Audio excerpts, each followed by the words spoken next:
Nouvelle vidéo pour essayer de comprendre les graphiques et puis de pouvoir essayer de déterminer s'il faut acheter ou faut vendre. Donc là, je suis en Bitcoin face à l'euro journalier et je suis sur le dernier halving. Donc on est en 2022. On voit de gauche à droite que le cours est monté jusqu'à un pic tout en haut, qu'il est redescendu, il a un peu rebondi et il s'est effondré.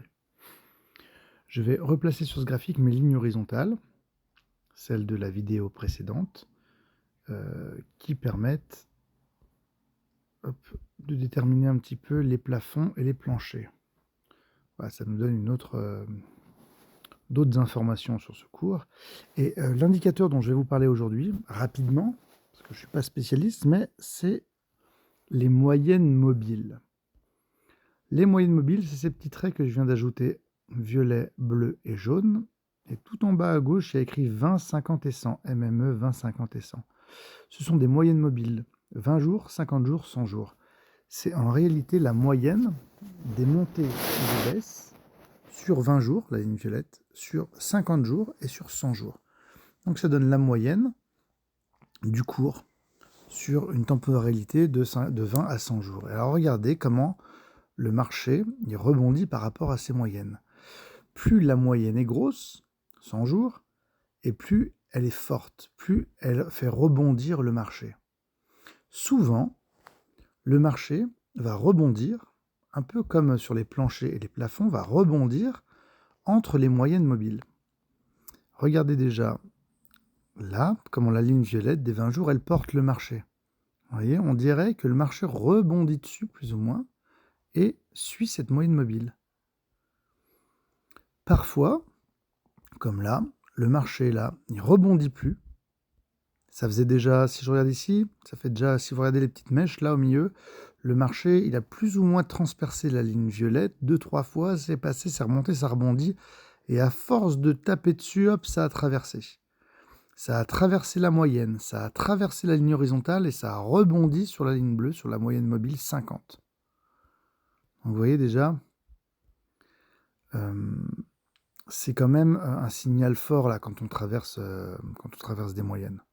Et ensuite, si on continue, donc ça rebondit sur la 50, hop, c'est repassé au-dessus de la ligne horizontale, ça a même rebondi là avec cette mèche sur la ligne horizontale, ça a traversé la ligne violette et ça continue, hop, et c'est toujours au-dessus.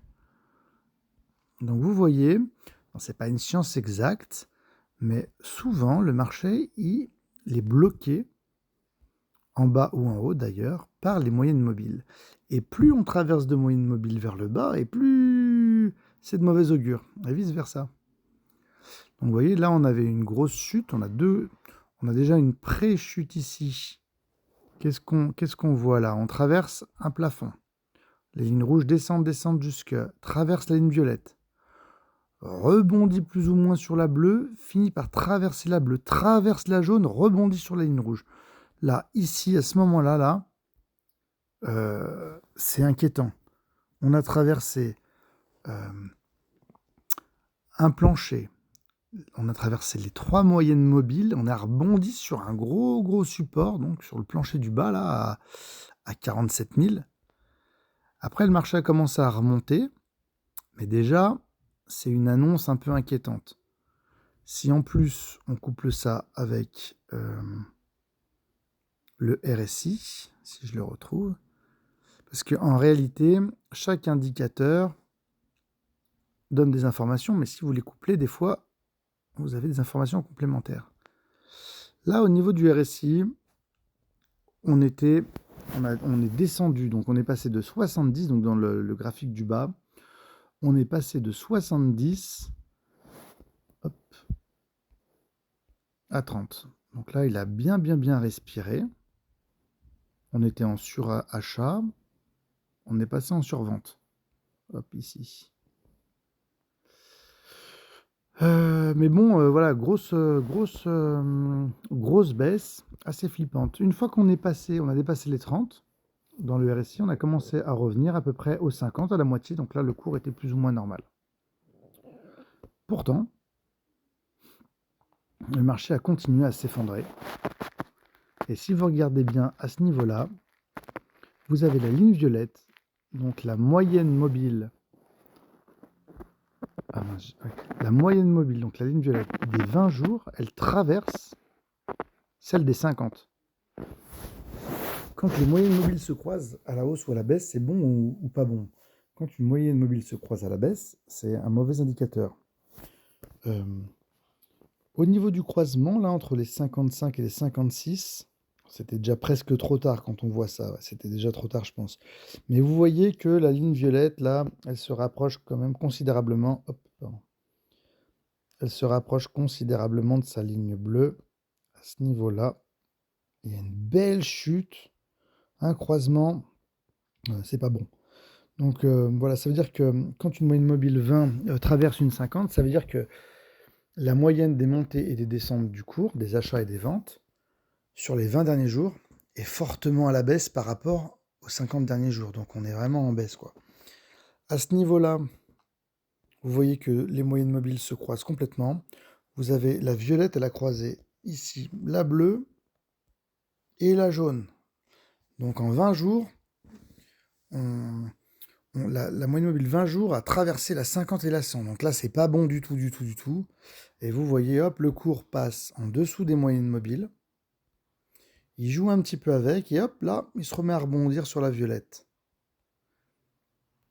Donc vous voyez, c'est pas toujours vrai, mais on peut quand même remarquer que les moyennes mobiles bornent plus ou moins le cours et ça peut nous servir d'indicateur, à savoir est-ce que le cours va monter, va descendre, et aussi, si jamais il monte ou il descend, où est-ce qu'il va s'arrêter?